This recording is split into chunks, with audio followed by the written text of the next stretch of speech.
સુરતના લીંબાયત પોલીસ સ્ટેશનના ટેરેસ પરથી કૂદીને યુવકે આપઘાત કર્યો। 4 માળના લીંબાયત પોલીસ સ્ટેશનના ટેરેસ પરથી યુવકે મોતની છલાંગ લગાવી।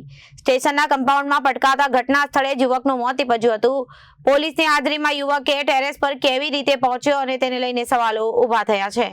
ફરિયાદ કરવા આવેલા યુવક ટેરેસ પરથી કૂદીને આપઘાત કરતા અનેક સવાલો ઊભા થયા છે। सूत्रों पासेथी मळती माहिती प्रमाणे आपघात करनार युवकनी उमर 35 થી 40 वर्ष जेटली लागी रही हती અને આજે પોલીસ સ્ટેશન પર કોઈ રજૂઆत કરવા અથવા ફરિયાદ કરવા આવ્યો હતો ત્યારબાદ અચાનક ટેરેસ પર પહોંચી ગયો અને ત્યાંથી કૂદકો મારી દીધો। ઘટના અંગેની જાણ થતાં પોલીસ સ્ટાફ દોડી આવ્યો અને યુવકની તપાસ કરતા તેનું મોત થઈ ચૂક્યું હતું। યુવકના મૃતદેહને પોસ્ટમોર્ટમ અર્થે સ્વીમેર હોસ્પિટલ ખસેડવામાં આવ્યો। સાથે જ લીંબાયત પોલીસ દ્વારા યુવકની ઓળખ સહિત તેના પરિવાર સુધી પહોંચવાની દિશામાં કામગીરી હાથ ધરવામાં આવી છે। परिवार सहितनी विगत આવ્યા બાદ વધુ માહિતી સામે આવશે। પોલીસ સ્ટેશનમાં યુવકના આપઘાતના પગલે લીંબાયત પોલીસની કામગીરી પર પણ સવાલ ઊભા થયા છે। પોલીસની હાજરીમાં યુવક ટેરેસ પર કઈ રીતે પહોંચી ગયો તે એક મોટો સવાલ છે। હાલ તો એસીપી ડીસીપી સહિતના ઉચ્ચ અધિકારીઓ પોલીસ સ્ટેશન દોડી આવ્યા હતા અને આ મામલે વધુ તપાસ હાથ ધરવામાં આવી છે। કયા પ્રકારની ઘટના બની છે, શું છે હકીકત?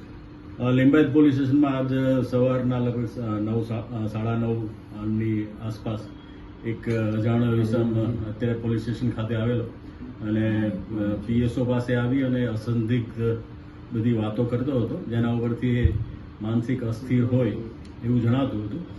ए बाद एकबार नीचे उतरे छे, फरीवार आवे छे अने बेसीने मारे फरियाद करवी छे એટલે શું ફરિયાદ કરવી છે આ છે તે છે એના વાતો પરથી કંઈ સ્પષ્ટ નહોતું થતું। પછી હું યુરિન કરવા જાઉં છું એમ કરીને આ બાથરૂમ તરફ આવે છે અને એ દરમિયાન અહીંયા ઉપર જે પતરાનું કામ ચાલુ હોય છે એટલે અગાસીનો દરવાજો ખુલ્લો હતો એટલે એ દાદરા ચડી અને ઉપર જાય છે। એટલે પિકેટને ખ્યાલ આવે છે કે ઉપર ગયો છે એટલે એની પાછળ દોડે છે। એ દરમિયાન એ જે અગાસીની પેડાપાટ છે એના ઉપરથી જમ્પ મારી અને નીચે કૂદી પડે છે।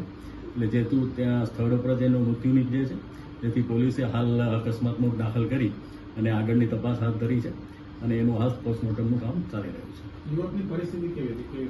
યુવક મેં આપને જણાવ્યું એમ પોતે તદ્દન અસંદિગ્ધ વાતો કરતો હતો જેના ઉપરથી એ માનસિક અસ્થિર હોય એવું સ્પષ્ટ રૂપે જણાયું હતું।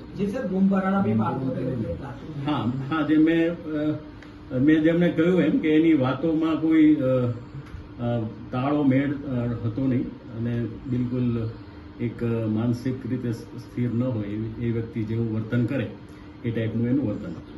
યુવક એકલો આવ્યો હતો કે એના કોઈ હાથો હતા? નહીં, એ એકલો જ આવેલો પોલીસ સ્ટેશન ખાતે। પહેલા પણ કોઈ પોલીસ કેસ નોંધવામાં આવેલો છે? નહીં, હજી એની આઈડેન્ટિફિકેશન બાકી છે।